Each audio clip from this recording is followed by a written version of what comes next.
funny farts.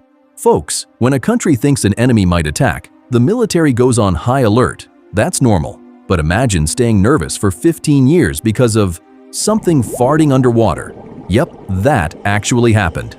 Back in the 1980s, the Swedish Navy started picking up strange noises from beneath the sea, little beep beep and bloop bloop sounds.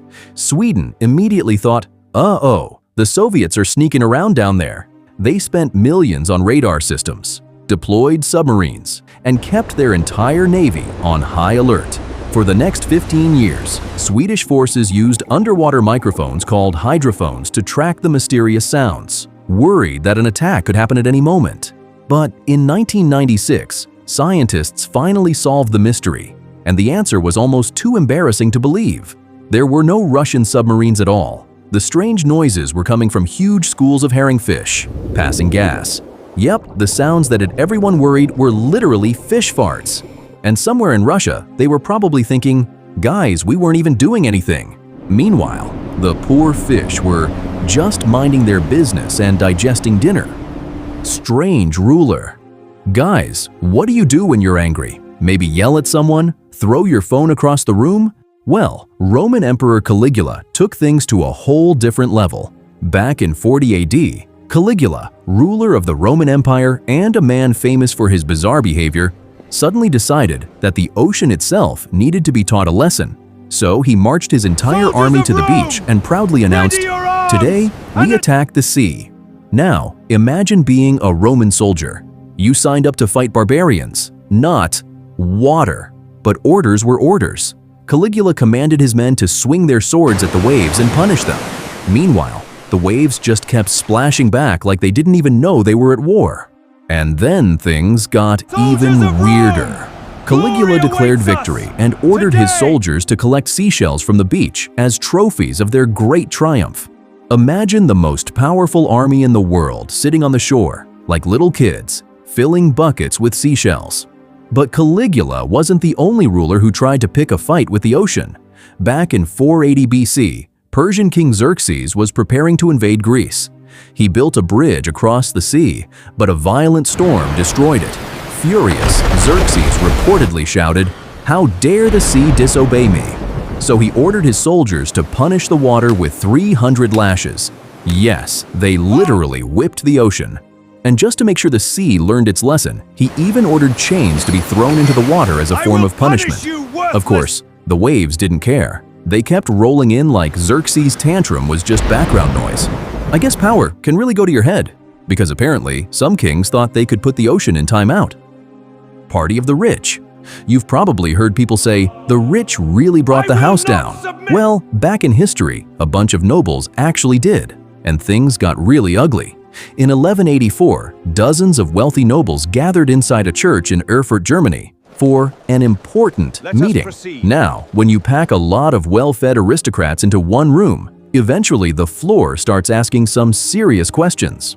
Unfortunately, nobody realized that directly beneath the wooden floor was the church's cesspit, a giant pit filled with waste and sewage. Then suddenly, crash! The floor gave way, and these fancy nobles, dressed in their finest robes and carrying all their royal pride, plunged straight into the disgusting pit below. Imagine it! Men who were used to luxury and respect suddenly fighting for their lives in a giant medieval toilet. About 60 people drowned in the filth that day. After spending their entire lives surrounded by wealth and elegance, they met an ending that nobody could have possibly imagined. Today, history remembers the event as the Erfurt latrine disaster. And I guess it proves one thing: no matter how important you are, if the floor decides it's had enough, your title isn't going to save you. Flying beaver. You've probably seen rain falling from the sky, maybe hail, maybe even heard stories about frogs falling from the sky. But have you ever imagined looking up and seeing beavers with parachutes? Well, believe it or not, that actually happened. Back in 1948, Idaho had a bit of a beaver problem. Their population had exploded, and the furry little engineers were becoming a nuisance. The government needed to relocate them, but the new habitat was so remote that transporting them by truck was nearly impossible. So somebody came up with a completely reasonable idea. Why don't we just parachute them in? And that's exactly what they did. Officials placed the beavers inside wooden crates, attach parachutes, and drop them from airplanes right into the wilderness. As crazy as Operation Flying Beaver sounds, it actually worked. Picture those poor beavers floating down through the sky, probably wondering, "Hold on, this wasn't in the brochure." Once they landed, the crates automatically opened and the beavers waddled out looking around like, "Okay, where exactly are we?" And here's the amazing part. Every single beaver survived. Not only that, they quickly settled into their new home and got right back to doing what beavers do best, turning the forest into their own construction project. The Spy Cat. Guys, you've probably seen James Bond movies, but have you ever seen a James Bond cat? Well, back in the 1960s, the CIA had a brilliant idea. They figured humans get caught, so why not turn a cat into a spy? Under a project called Acoustic Kitty, they surgically implanted a microphone in the cat's ear, a transmitter in its skull, and an antenna in its tail. And the price tag for this furry secret agent? A cool $20 million. Yep, $20 million for a cat that was supposed to eavesdrop on Soviet conversations. Then came the moment of truth. The CIA sent their four-legged James Bond on its very first mission. But instead of focusing on international espionage, the cat apparently had more important things on its mind, like food. As it wandered across the street, probably looking for lunch, disaster struck. Bam! A speeding taxi hit the cat, and just like that, the $20 million spy mission ended before it had even begun. The CIA thought the cat would uncover Soviet secrets. Meanwhile, the cat was just trying to figure out where the nearest snack was. Battle of Caligula. You've probably heard of wars where two countries fight each other. But have you ever heard of a battle where an army spent the entire night hunting down its own soldiers? Well, that's exactly what happened in 1788. The Austrian army was marching to fight the Ottoman Empire when some soldiers came across schnapps, a cheap but powerful liquor. Naturally, they decided that a little pre-battle party sounded like a great idea. But before long, arguments broke out among the drunken troops. And then, in the middle of the night, somebody panicked and thought the Ottomans had attacked. And that's when absolute chaos broke loose. At first, Austrian soldiers started firing at their own men. Then, someone screamed, "The Turks are here!"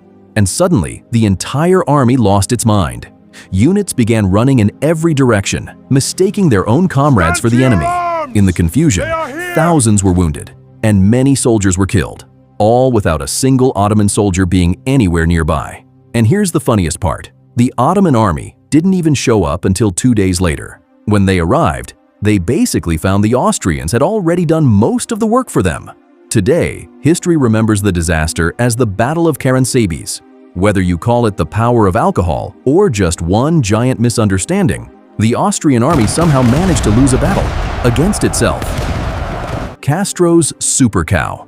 Dictators are usually remembered for their armies and political power, but Cuban leader Fidel Castro, well, his obsession was a little more dairy-related. Castro dreamed of turning Cuba into the milk capital of the world, so he picked one very special cow named Ubre Blanca, which literally means white udder. And this wasn't your average cow. Castro gave her a special diet, treated her like royalty, and made sure she had everything she needed. And boy, did she deliver. Ubre Blanca produced over 26 gallons of milk in a single day, setting a Guinness World Record. To put that into perspective, an average cow produces only a fraction of that. This cow was basically a walking milk factory. Castro was so devoted to her that she got an air-conditioned barn and her own team of veterinarians. Honestly, it seemed like he worried more about the cow's diet than the country's economy. History doesn't have many leaders whose favorite companion was a cow. And when Ubre Blanca eventually died, Castro made sure she was remembered forever by having a monument built in her honor. Because apparently, in Cuba, even cows could become national celebrities. Animals leader. Guys, ever get tired of politicians? Well, some towns apparently got so fed up that they decided, you know what? Let's just put an animal in charge. And believe it or not, some of these furry politicians turned out to be surprisingly drama-free. Take Sunol, California, for example, where residents elected a dog named Bosco as mayor. And up in Talkeetna, Alaska, a cat named Stubbs served as the town's honorary mayor for nearly 20 years. 20 years, no scandals, no endless speeches, just naps, belly rubs, and apparently a happy town. But the real mic drop happened in São Paulo, Brazil. People were so frustrated with politicians that students nominated a rhinoceros named Cacarico for city council as a protest. And guess what? The rhino won. Yep, voters basically said, honestly, we'd rather have a rhinoceros than these guys. I mean, imagine being a politician and losing an election to an animal that spends most of its day eating and minding its own business.